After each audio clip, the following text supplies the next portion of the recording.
everybody, it's Susie Singer-Carter, and I just wanted to let you know that we have a GoFundMe campaign for our documentary, No Country for Old People. I've been asking for a lot of money from people, but we really are at that point where we just need the finishing funds, and this project is so important. So I just wanted to let you know that we have a GoFundMe, and we're still connected to the National Consumer Voice for Quality Long-Term Care. So all of your donations are completely 100% tax deductible, and you can go to the link here or there or there. So thank you, and also thank you for sharing it with your network. We appreciate it. It's for our most vulnerable and giving them a voice and to stop the suffering. So thank you.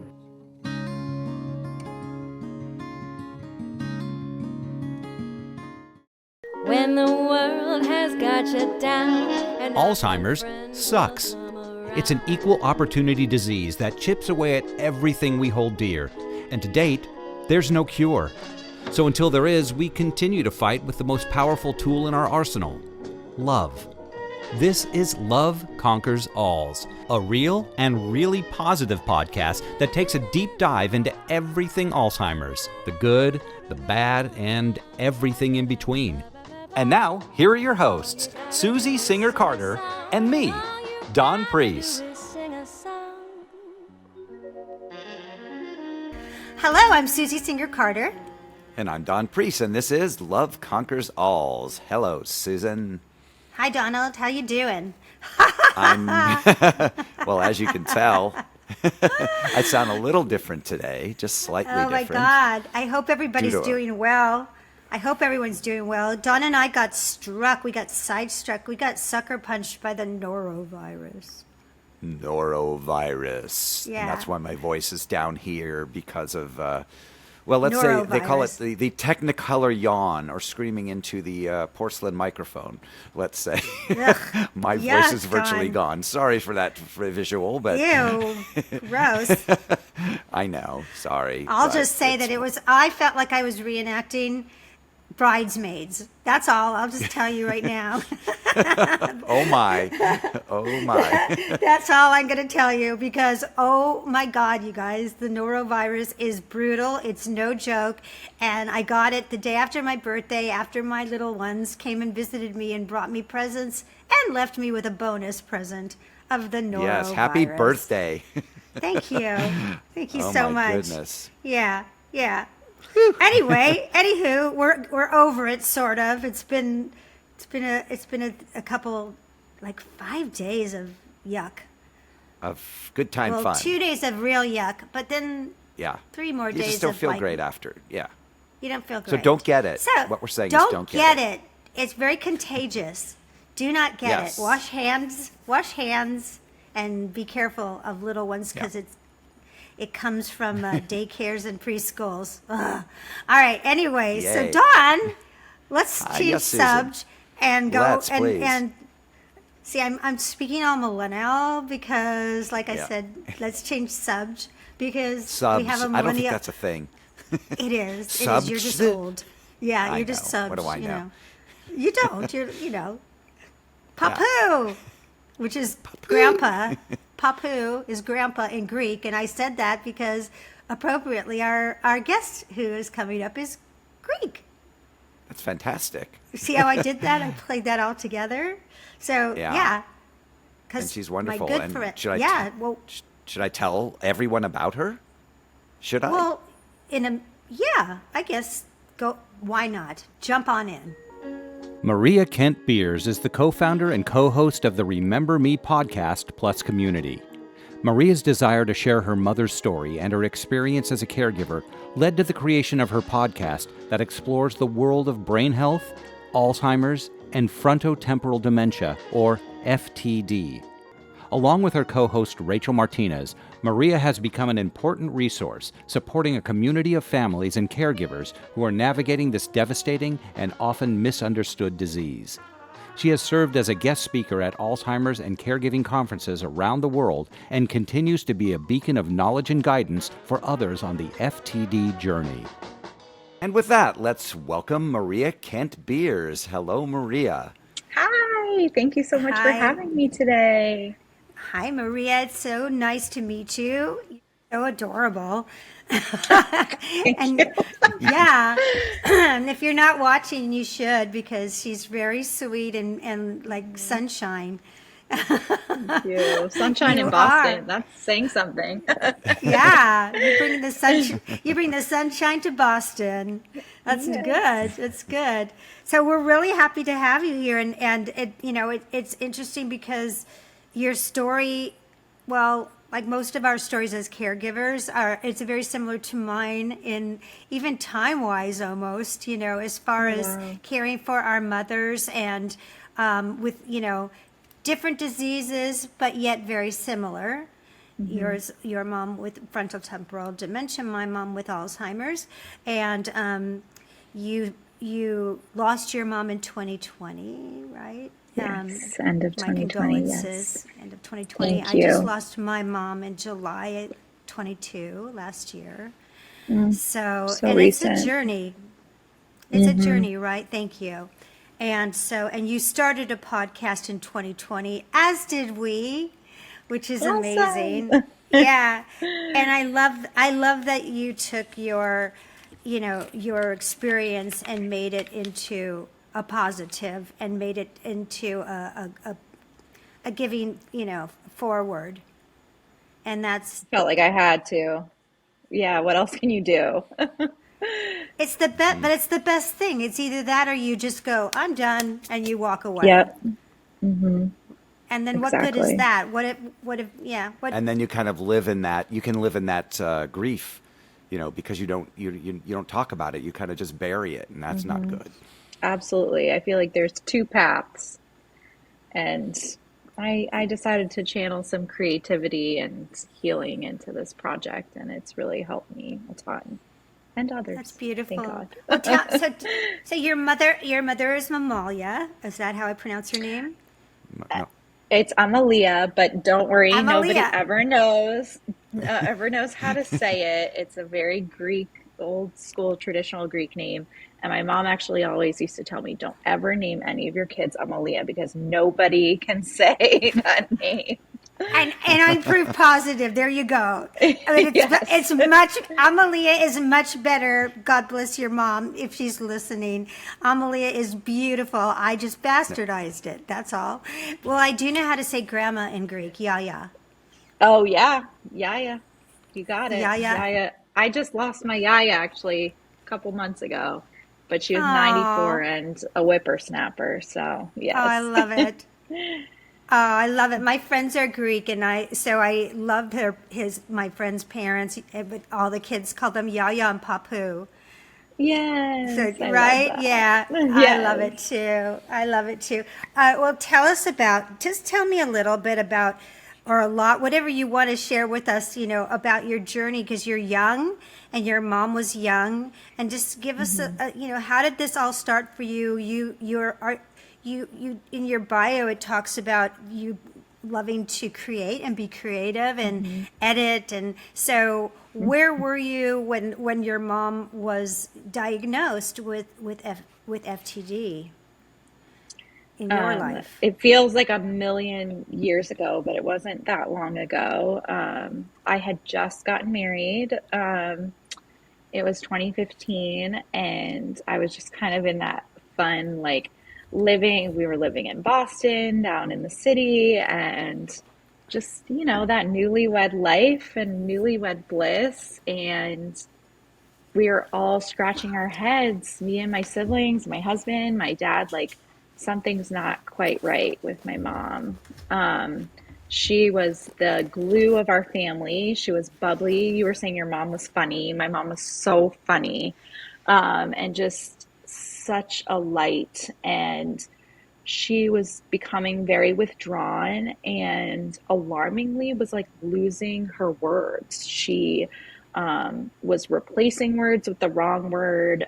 She called everything thing, and she was 52 years old. So we're like, what is happening? Goodness. So my youngest sister, who's 10 years younger than me, was going off to college, and my mom had four kids, and she was a stay-at-home mom for 30 years. So we're like, maybe she's having a hard time letting the kids, all move on and she's going to be an empty nester. Like we just kept trying to explain it away.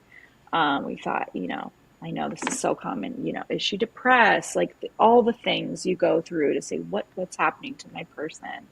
And the language really tipped doctors off. They're like, something's really not right here. And we have the privilege of living in Boston, which is a major medical community. And pretty quickly, we got the diagnosis of frontotemporal dementia, which we had no idea what that was. Right. I mean, I knew I had this feeling that whatever my mom had, it wasn't going to get better. But I never thought dementia. I didn't know you could get dementia at age 50.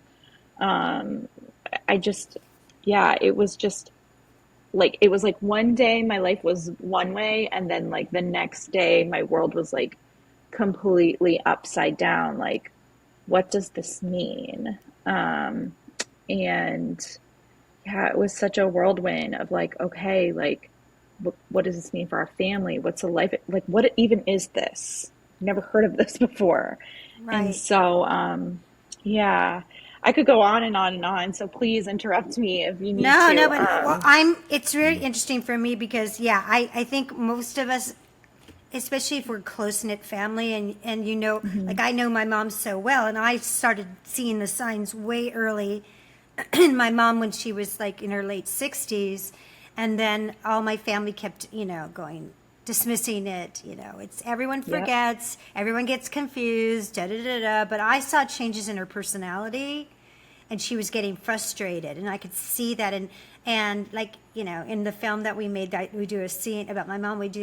There's a scene where she gets very indignant about it, and out just outrage and sense like, I'm not sick, you're sick. I'm fine. There's a denial about it, and rightly so, because it's frightening, right? So, Yep. we get frightened. I get frightened if I forget a word. I'm like, oh, Yep.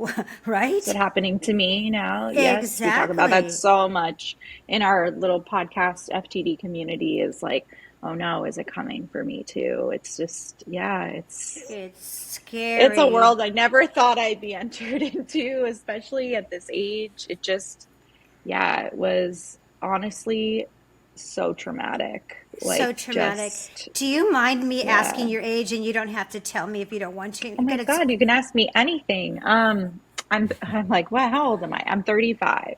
okay. So you're So, 35, and there you are in the middle. You are yeah, the epitome of. I don't know if you have children, but I do now. you Yes. do now. So you are.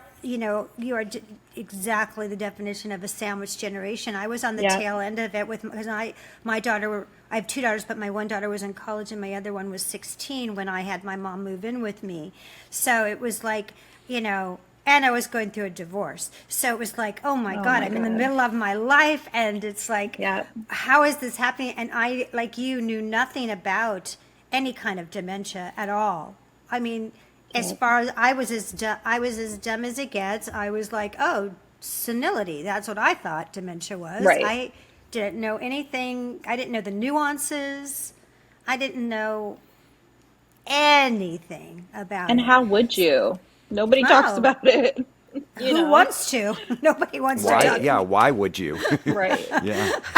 How you doing? I found this really great top over at Free People. And how's about dementia? Let's talk about dementia, right?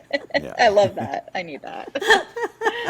But it's different in many ways than Alzheimer's. There are some similarities, I guess. Yeah. Is memory part of the symptoms of the loss of memory, or is it more the language skills and it manifests in other ways? So typically, memory is not impacted. Sometimes in the late stages it is, but your frontal lobe primarily deals with language, personality, judgment. Depending, we've interviewed a lot of like doctors now and asked them these questions, like, why is it that some people present as like having odd behaviors and some people like my mom present with language problems? And they say that like depending on which part of your frontal lobe is impacted is kind of where the symptoms will start, and then a lot of times they just spread and you kind of get the whole gamut. We also have a lot of people in our community who donate their loved one's brain, and a lot of times they see Alzheimer's webs, sometimes in people that live with the disease for a long time, but no, typically the memory is not impacted. So it's a little bit of a different beast. Can you explain like what exactly causes it, if they know, or how is it discovered? Because how is it diagnosed? And I'm going to say this because when I recently I suffer from migraines, and I'm starting to, and I've got tinnitus as well, all of a sudden out of nowhere, which is like this ringing in your ear. And so I've never had an MRI in my brain, but I did, and I was really afraid because my mom had Alzheimer's, and I thought, oh, God, Right. they're going to find something weird in me, and da da da da da. And my doctor was saying, well, let's just make sure that you don't have any like what is it in like your arteries or your smaller arteries. What could have been like, if it, the worst case scenario could be like the temporal just dementia, because it affects your arteries. And anyway, I'm fine. There's like nothing remarkable. My brain is Thank fine. God. Thank God. But I started reading into it and thinking, wow, you can, there's so many things that can create that. Like my ex-husband had a frontal brain injury. He fell off a double-decker bus in Britain.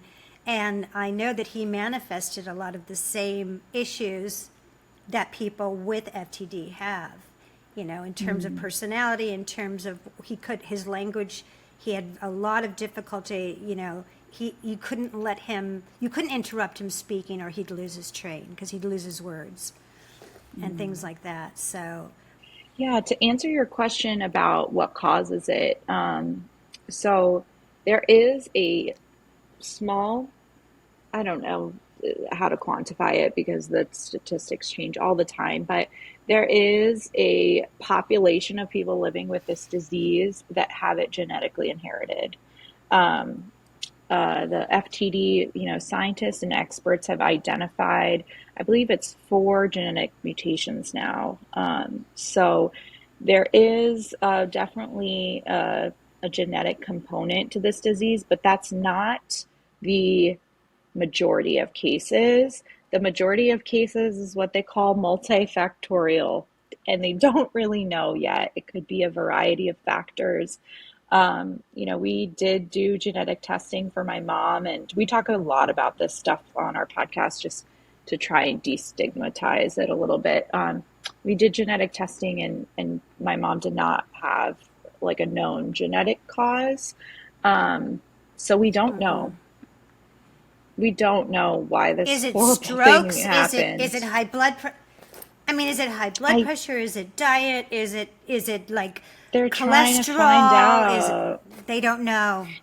They don't know. Yeah. I mean, there is a lot of, I'm sure you guys see like all of this information coming out about, diet and brain health, and certainly they're saying, those things are important for, if you don't have a known genetic cause, for helping prevent, types of dementia. But no, they don't know. And so a lot of what our podcast is really trying to like get the word out that this even exists, so we can get people into research, we can get testing, we can get doctors studying it. But the good news is that the doctors that are focused on FTD are making such incredible strides right now that the government keeps funding FTD research. So, and especially with Bruce Willis's diagnosis coming out this year, that helps. I think it does. And so, we don't know. And, even when they, have people give the incredible donation of their loved one's brain or donate their time to science, a lot of the data they're collecting, they don't know what it means yet. So that's kind of part of our fight is like, how do we figure out what's going on here and how do we stop it? Okay, can I ask you this? And you can, I mean, clearly you're telling me that they You can don't ask really me know. anything. Thank you. Because they can, so for instance, in Alzheimer's, they can't really diagnose it until someone's passed away. So, and Right. that's the dilemma there. But with FTD, they can diagnose it, and if that's true, what are they looking for? What do they see besides the manifestations physically? So they can't, I'll say they can't 100% diagnose FTD until the autopsy, except if you have one of these known genetic mutations, which they can test for through blood test, or through like a spinal tap, and through I think like you can even do those like swab kits now. So if you have a mutation, you can confirm that, in which with each mutation, you know what the percentage chances that you will develop the disease in your lifetime. But no, it's similar to Alzheimer's in that you can't really diagnose until autopsy. But some of the things that a doctor would look for to help them make the diagnosis would be, I mean, there's not a lot seen on a scan on an MRI. But you will see some atrophy in the frontal lobe, like you know how your brain tissue is like really tight together when you're super healthy, and then it starts to have like pockets. I think that's one thing. But when my mom went for her MRI, the only reason they could see, or maybe it's a PET scan, don't quote me, I'm not a doctor, but when they looked at her scans, the only way they saw the atrophy was really because my mom had had a scan like many, many years ago for something that they're saying is unrelated. And they could see the change, but it wasn't like a remarkable difference on the scan. So what they're looking for is someone like a typical story we hear on our podcast is someone under the age of 60 who, you know, typically has a high level of education, but they're no longer able to form their words, or they're having drastic changes in their personality and their judgment. It's really like they're not behaving the way they did before. And so a lot of times that's why people many times end up at a psychiatrist, therapist, you know, some sort of a psychiatric doctor, because a lot of the initial signs are like apathy. You know, like my mom used to text me 100 times a day, and then I was like, Mom, you gonna text me? So it's subtle changes, but when you bring them to the doctor and you're like, you know, they're a professor and they're no longer grading their papers or showing up on time, and they're not able to teach the curriculum they taught for 30 years, you know, you really have to be a detective for this disease. You really have to list it all out. And are they aware of it? Yeah. Are they aware of it at the time? I mean, I'm sure they're aware of it, but like with Alzheimer's, you know, there's a memory thing. So they do or say something and then they have no clue they did or said what they did. It's got to be very different with this because there is no memory issue. Some people are, but then there's also this thing called, and I always butcher it, it's like anastomnosia. And that is something that many people with FTD have, where they have no awareness that there's anything wrong with them. In my mom's case, I think she knew, and how terrifying, right? To be like, Yes, something's wrong and I can't even communicate that it's wrong. We did find journals that my mom had been writing in long before her diagnosis, writing like, something's not right, research this, research that. It's a really heartbreaking part of it, you know, of like, they're just trapped in this horrible situation, you know, and they are changing. I feel the same way I used to. I feel that feeling that you just said so deeply because I also found some journals of my mom's in her 60s, and she was like, I need to write this fast because I'll forget. Oh, my memory's getting so bad. Just thinking she was aging, right? And so when the day, well, the year that she lived with me was her hardest year because she was aware, and so she was fighting it. And I was almost relieved as it progressed because I crossed her over the bridge and she into acceptance, and then she was at peace with it. It That's became her beautiful new that you normal. helped her. Thank Yeah, you. I Did still, did that ever happen with your mother? To where there ever a point where, I mean, could you talk to her about it, or was it just kind of like, there's it really, we can't discuss this, and it is what it is? it really was like, it felt like as soon as we had a confirmed diagnosis, like she couldn't communicate anymore. Like it was so fast. And she was diagnosed in the fall of 2016. Um, or sorry, yeah, the fall of 2016. And then by the time the following fall, I was pregnant with my son, Liam, with my first child. And when I went and told her, she couldn't even say Wrap my head around congratulations. it. Like she couldn't, she would, you know what she said? She said Wegmans because she loved going to Wegmans and she always wanted us to take her to Wegmans. And she would perseverate on the few words she had left. And so I was like, Mom, like I'm pregnant. And she was like, Wegmans? And I'm like, this is Oh, not the moment I answer you were always looking for. Yeah. dreamed of. And by the Yeah. time my son was born 9 months later, I mean, she could hardly speak at all. Yeah. So we never got to have those Mm. conversations. And I do remember when she was first diagnosed, just to add more to the terribleness, my mom had the dual diagnosis of FTD and ALS. So, which is Oh common boy. in FTD. Yeah. So, I remember she was aware enough when the doctors were telling her, you also have ALS. And I remember her saying to me, Oh. I'm going to live a long time. I can walk really well. My legs are strong. My arms are strong. And she was spending so much of her time just reassuring us kids, I'm fine. Like, I'm going to be okay. When we all knew that wasn't, you know, that wasn't the case. But she was just such a mom. Like, she didn't want anyone to worry, you know, but Right. Right. yeah, it was such a crazy time. Yeah.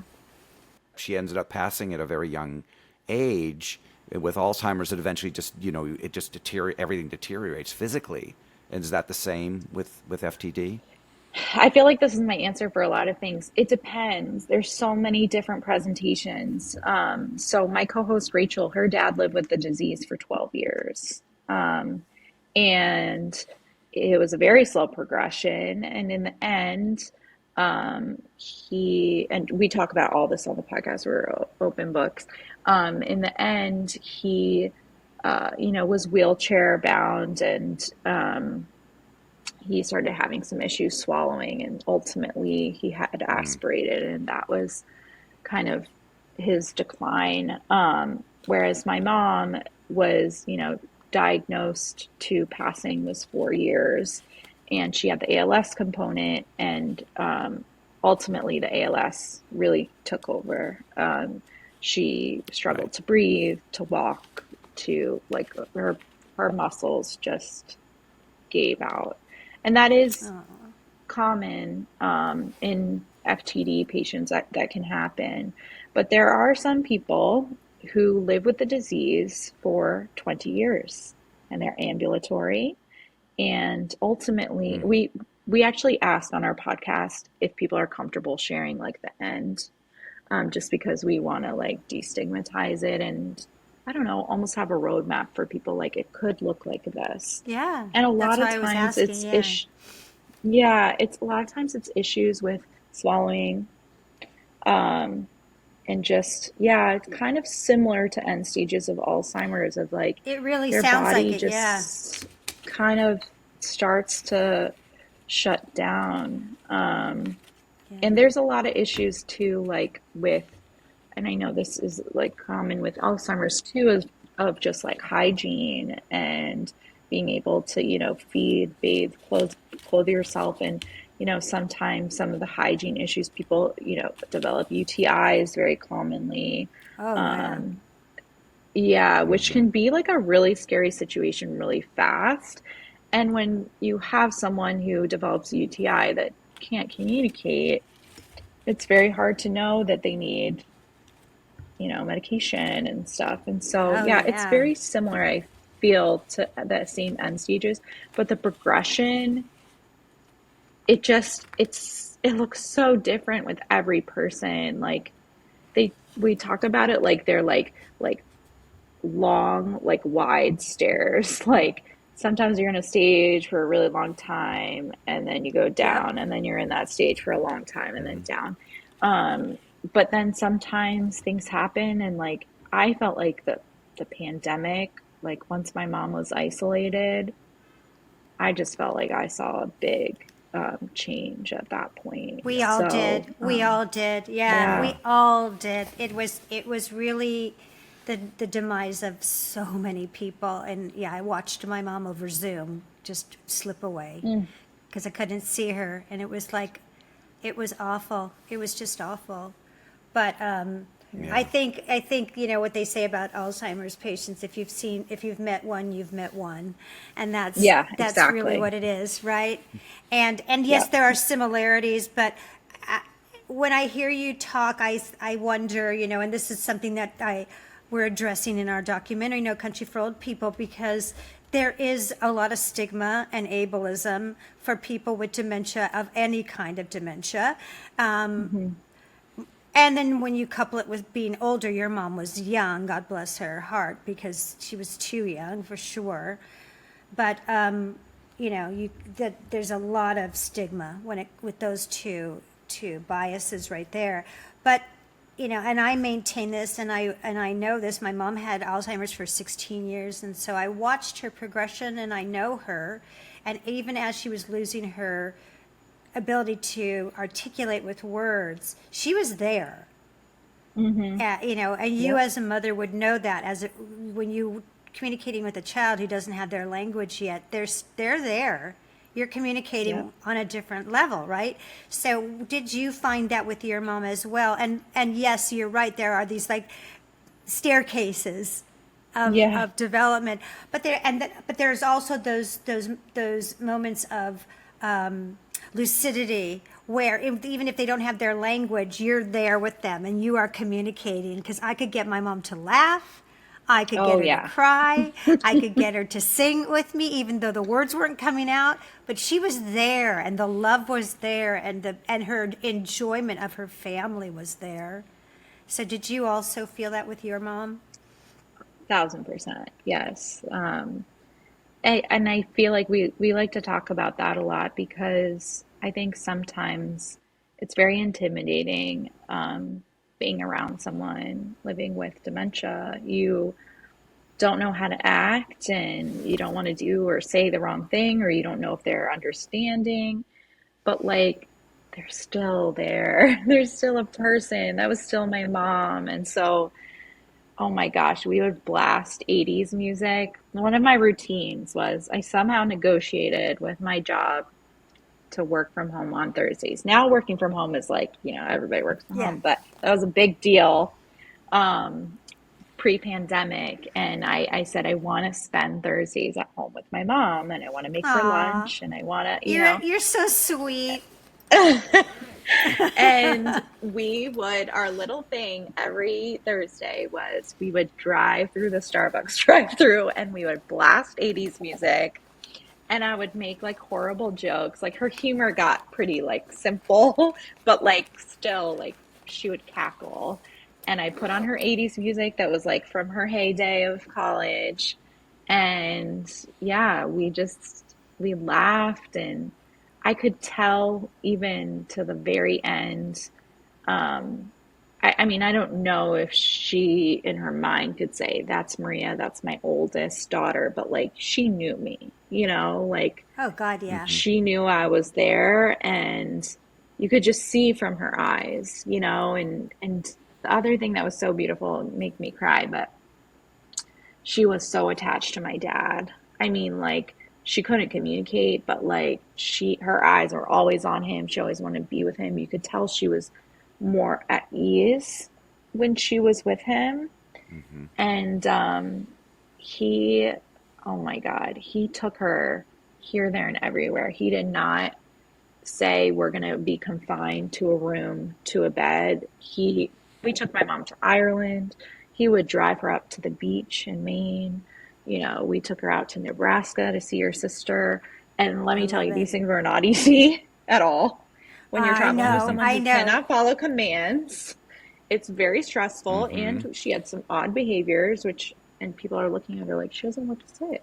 Like she's 50. Why is she doing that? Right. But like, and now we're like, oh, we gave her such a beautiful time those You last few did. years. Yeah, You Yeah. we did. You tried our did. best. Yeah. You did. You did the best you could. That's how I feel. Even on my mom's last 6 months, I went there every single day because it was not a good situation. And I did my best dog and pony Susie show I could for her every Yep. time.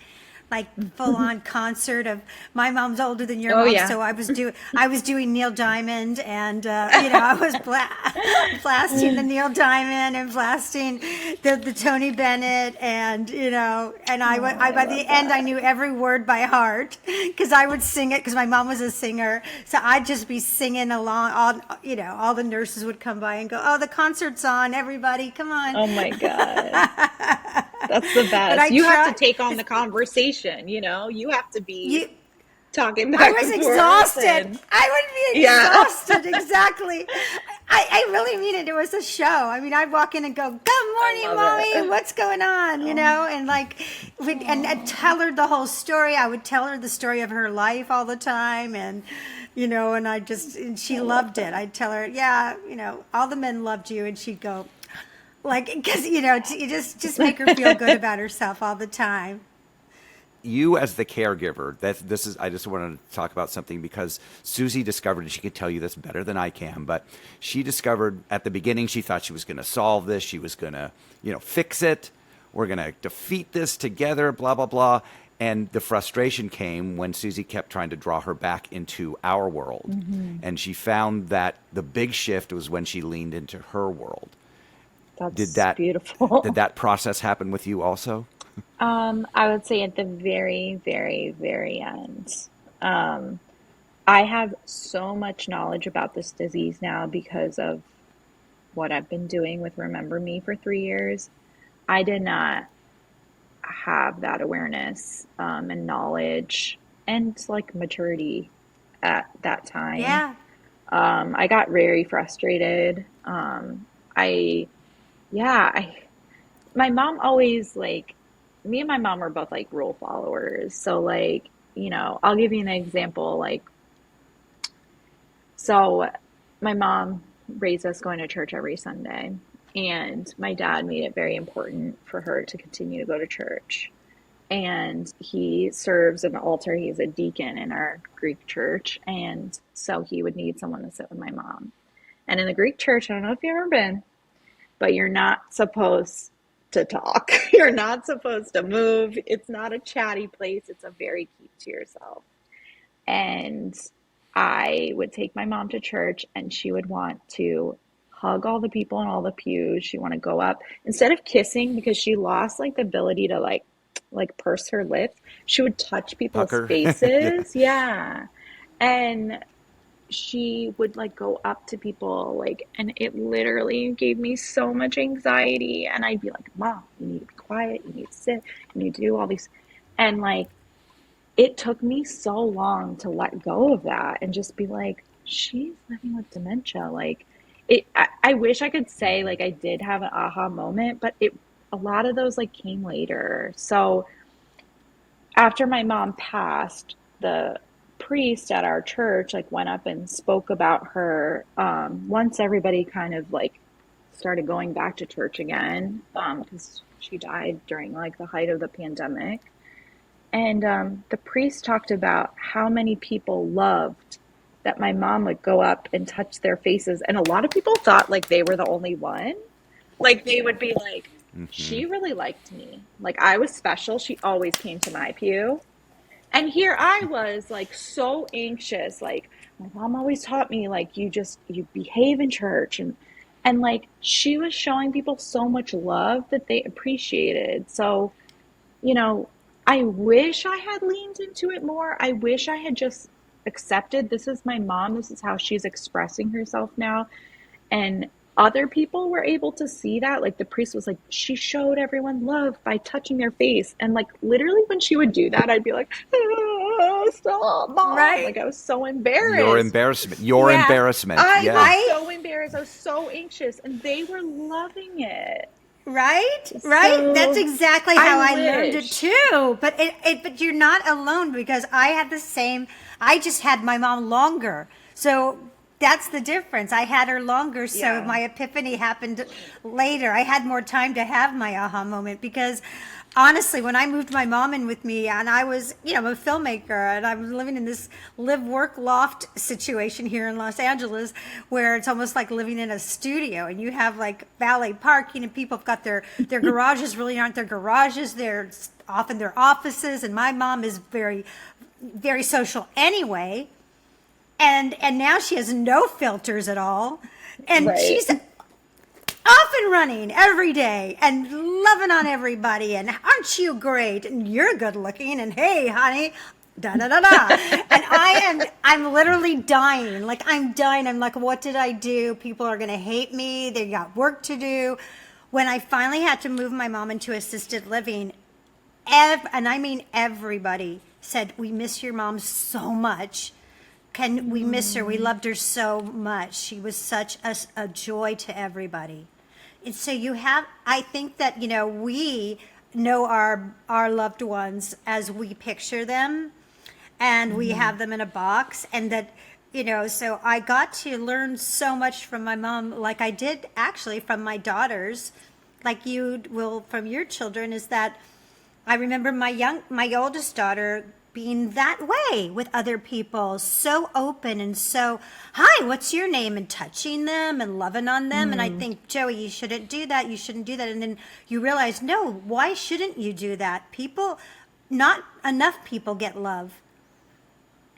And Right. so So giving true. people love is so beautiful. And authentic love too, because Yes. that is totally authentic. I Yes. think it's really important for all the caregivers out there to hear this and take this in, because so much of you, first of all, you have so much stress anyway as a Yeah. caregiver, and to have this added on where it's this constant, oh my God, worrying, embarrassed, Yeah. all that stuff. Let it And go. also Let it give go. people the benefit of the doubt because and I put this in the movie too, there was, as I said, a valet parker, and my mom used to, she no longer drove. We had to take her license away. She loved her Cadillac. She would go up to the valet and go every day and go, yeah, I'm can I get my car? It's a brown Cadillac. And at first they'd go, you didn't valet a car? The hell I didn't. What'd you do with my car? I'm calling the police. Apparently by day 3 they were like, they already knew it, and I didn't tell them and they said, oh, one of them said to her, oh, well, your car's getting detailed, remember, you don't want to rush them, cost a Oh, lot. I love them. Right? Amazing. I put that in the movie And because diffused it completely. and my Yeah. mom would go, you're gorgeous, I knew I loved you. Oh.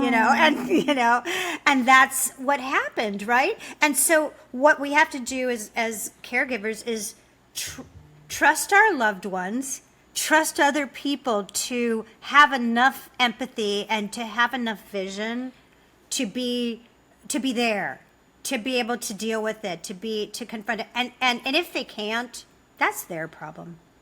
Yeah. It's not our job to Feel protect other firmer people. in that now. You know? Right? Like, Well, you were so young. You Yeah. were so young. I totally get it. And you were the oldest of the family, so you had a lot on you. I think And you should feel no guilt. no, absolutely No guilt. zero. Thank Zero. No, I mean zero, I tell zero. other Look at people it. that, but yeah, you're hard on yourself. I wish I You had done this. I wish are. I had Yeah. No, understood this. no, Like, absolutely not. I had 16 years to learn. So trust me, it took a while. And so I'm just saying, like, it's such a good thing that you're paying it forward by telling people your experience, because every age it's different. And my daughters, who were 16 and 20, so they learned through me, right? My best friend Don learned through me. None of us knew, and we didn't know anything about it. And I became a pro walking into the facilities with other people with memory problems. At one point, at first, I was like, get me out of here. Like, after a while, I was like, hello, Jack. Hello, Janet. Hi. And I'm loving on everybody, because now I don't see their disease. I see the people. yes, And that's what that's we have to look beautiful. for, the people. Yes. So tell us about Remember Me podcast. I know you said a little bit while you started, but tell us about it, your community that you've built that you should be so proud of. And then, let's talk about your awareness week that you're doing coming up soon. Yes. Thank you. Well, it's a perfect segue what you were just talking about, because we started Remember Me because we wanted to remember our parents for who they were before the disease. We wanted to keep that like in our hearts. And when we started the podcast, both our parents were still alive. So just to back up, my co-host, Rachel Martinez, she's actually in LA, and we connected on Instagram in the middle of the pandemic. She was caring for her dad, and I was caring for my mom. And not a lot of people on Instagram were really talking about FTD, but we had connected through hashtags. Very millennial thing to do. So millennial. So millennial. So millennial. We call it our like millennial love story. Like we connected I love online. And yeah, I studied communications in college. I always had a passion for creating, editing, radio, film. And I told my husband in, April, when that period of time during the pandemic where we were still wiping off our groceries. Which I don't know if you guys did that, but it was like Are you that kidding time, me? the crazy Are you kidding me? time. 2 hours.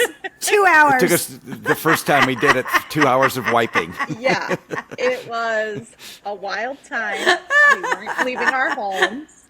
And I had a 2.5-year-old running around. At this point, I wasn't living with my mom anymore. We had gotten our own space. And I was like, I need a project. I need to tell people what I've been going through. I need people to understand what this disease is all about. And when Rachel and I connected, I was like, do you want to do this project with me? Even though I did not know her. And she was like, yeah, let's get on a Zoom. And we got on Zoom, and she was telling me about some of the things her dad does. And I was telling her about my mom. And we both just had this ease of like, I don't have to explain this. I don't have to be ashamed of what I'm saying, because the other one gets it, and she had her 2 sons running in the background, and my 2-year-old son is like crawling on my back. And we just like realized we were literally living like parallel lives. Me in Boston, her in LA, like caregiving for our parents living with FTD. So we started the podcast. I was like, I think I can figure this out. I did some radio before, and we put it out there not really knowing. We didn't have any direction in the beginning. We're just kind of like, we want to share our stories. And then we started getting all these people being like, I want to share my story on your podcast. I want to share my story.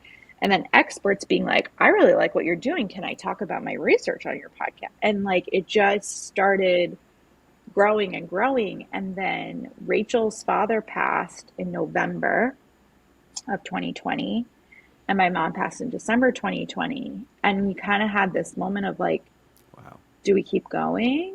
Like, it's done now, but it's not done when it's done, like, and Nope. we were like, you know what? We want to honor them, and we have some traction here, and we're helping people, and it's healing, and people were very connected when we came back.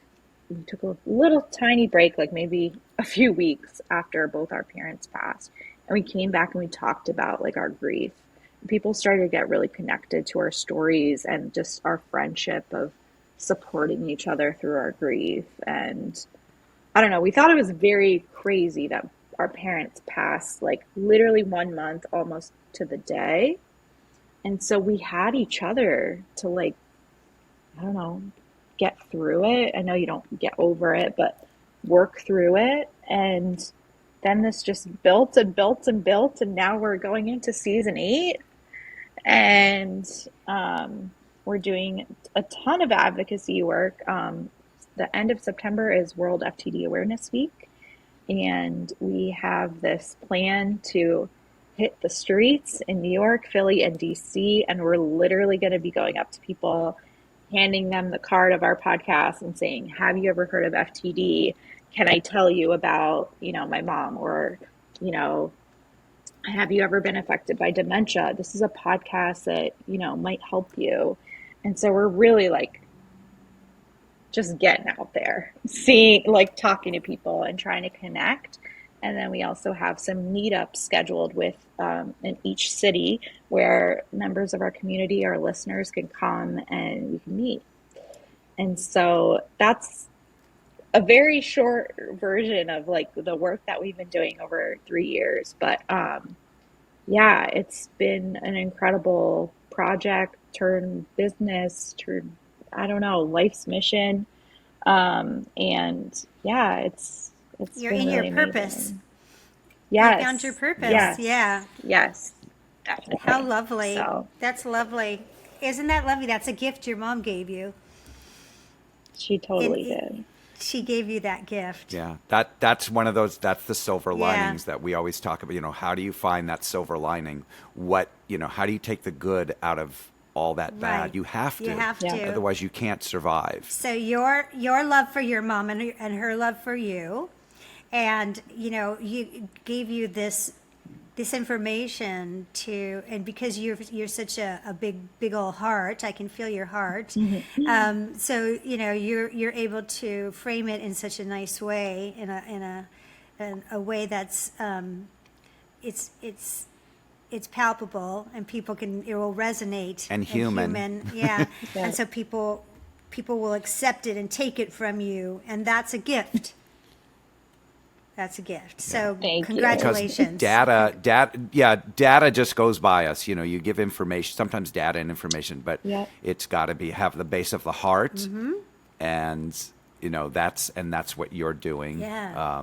And I think that's why it's so successful and why people are taking to it. Thank you. You talked about grief, and you also talk about normalizing grief. What is that, and how do we do that? That's a great question. I think just talking about what you're going through and telling other people that like grief doesn't need to be like, someone died or I'm grieving. I think that's what we all were taught. That's something we know, right? Someone dies and you grieve. But no, you can grieve the loss of the relationship you had with your loved one because they changed. You can grieve that they've lost their ability to walk or to play the piano. There's so many things that, there's a different picture of grief than what I think we were taught. And I think a lot of times we're taught, just don't talk about those things. I know definitely in my culture that was a big thing. Like, you gotta be strong, don't talk about it. But I really feel like for us, like normalizing grief is about just talking about it and realizing like you form the deepest connections when you talk about your grief. And whatever it is, you don't have to have lost a parent or loved one to dementia.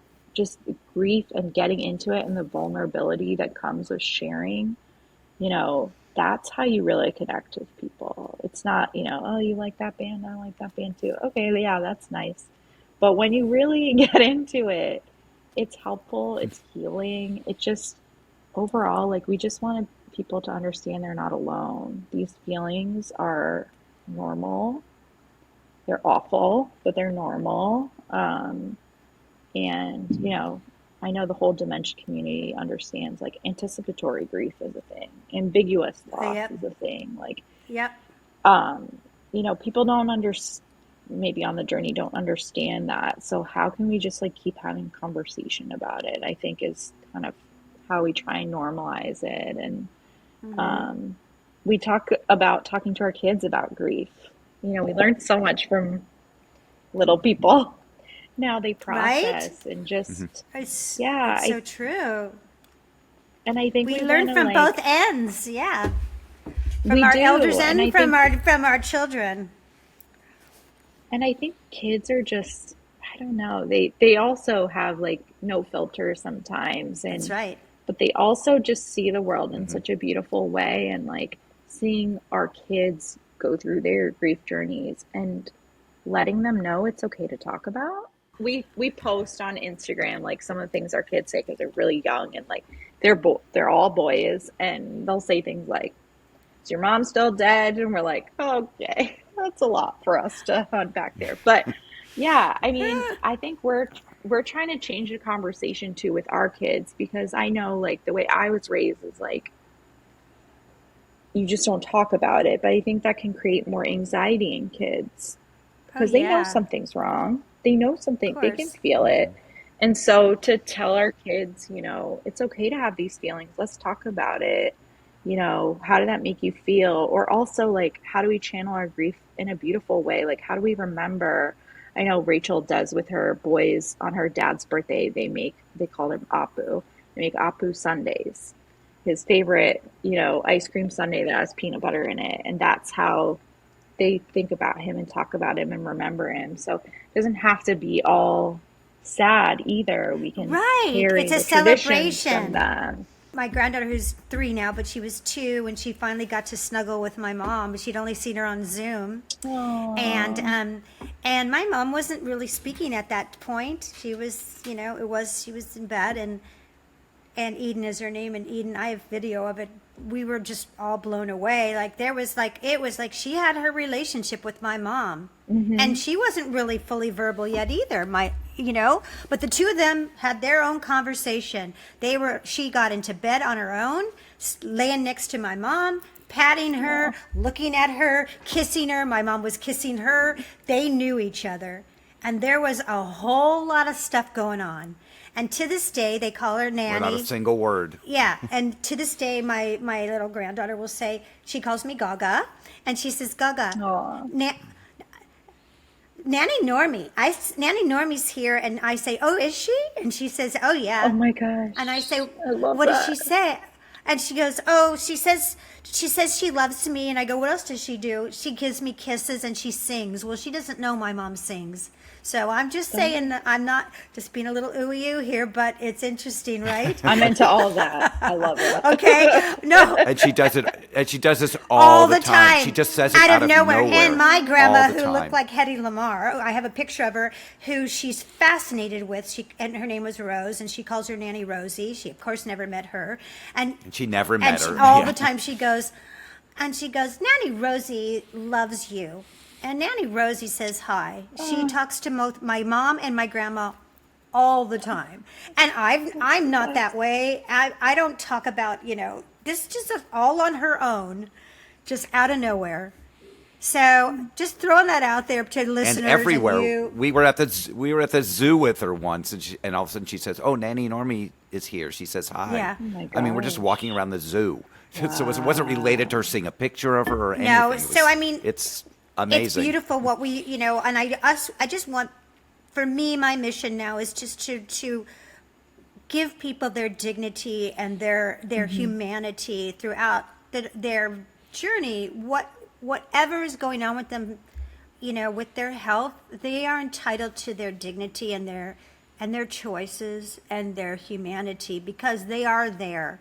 And you only have to look at a 2-year-old who recognizes it right away and go, okay, because we are all, between childhood and our elder years, we are bombarded with, we have so many facades up, and we're bombarded with social construct, and so we often can't see what's right in front of our faces. So, So I, true. Is there anything we missed talking? We could talk to you for hours. You're Oh my gosh, delightful. I know. Thank you. No, I mean, I just love talking about my mom, so thank you for giving me the space to do that. I feel like one of the beautiful things about having Remember Me is that so many more people have a connection to my mom now, even though she's gone. And so I encourage people, keep talking about your people. Don't be afraid, like, oh, this is too dark. I don't want to talk about, my dementia journey. Like, that's in the past now. No, still talk about them because, like, to your point, with your granddaughter, it's like if you hadn't talked to her or given her the opportunity to meet your mom and snuggle with her, like, would she be talking about these things? I don't know. Maybe has some telepathy stuff going on or whatever. But, I mean, let's just keep talking about them, and it's healing and Absolutely. it's keeps their legacy going. So, Alive. Yeah. They're here. yeah. Like my mom is with me all the Yeah. time and I hear you and I'm grateful to give you a platform to talk about your mom because I also love talking about my mom and I'm also grateful that so many people know my mother through the movie that we made and through our podcast and through the documentary that I'm doing and more people know my mom probably than they know me and they love her and that makes me so happy. Like it makes me I so love that. happy. I'll leave you with this one thing which I love about my mom that was when I told her I was doing a movie with her about her and I showed her the trailer and I said, "Mom, do you remember Valerie Harper from Rhoda and Mary Tyler Moore?" She goes, "Of course." And I go, "Well, I'm doing a movie about you and she's playing you." And she goes, "What? Oh Why?" my And I gosh. go, "Because you're terrific." And she goes, "That's true." I love her. That's amazing. And so I I love was it. like, I just loved it because I got to make her feel good about herself. So it was so lovely. So thank you The for sharing best. your story with us. Thank you for doing what you're doing. Thank you for representing the millennials. And I try. I know. It's It's important. It's important. important. No, it's so you're doing us good service to your gen because it's important because we get wrapped up in our day to days that aren't Yeah. everything's important, right? But I mean, we need to take into account that we forget, especially and rightly so in your 30s and 20s and 30s and 40s that life is finite and we need to be more zen and live in the moment and recognize that it's fleeting and so we need to take a moment and you're letting people take a moment in a lovely way, so thank you so much and thanks Thank to you. Rachel. Thank you for doing Thanks, this. Rach. Didn't get to meet you. And we'll put up all your information will be in our in our show notes, and And liner we notes will because we're going to do an talk album. about everything Yeah. good. And liner notes, yeah, let's do an album. I love it. Let's do it. Yeah, Awesome. Maria she'll be there on the Showing my streets. age. Showing my age. She's going to be on the streets. And where are you going to be in Philly? And let's see, where are you going to New be on York your and tour? DC. Yeah. New And York. DC with Yeah. CDs to sign and I love it. Vinyl, vinyl, baby. baby. Well, Yes. yeah, that's right. Love That's right. vinyl. Well, I love you, and which is appropriate because Love why, Dawn? you. Well, that is because love is powerful, love is contagious, and love conquers all. So we thank everyone for watching today and listening, and like us and all those good things, and like Maria and her wonderful podcast. not? And we'll see you next time. Bye bye. Thank you. Take care.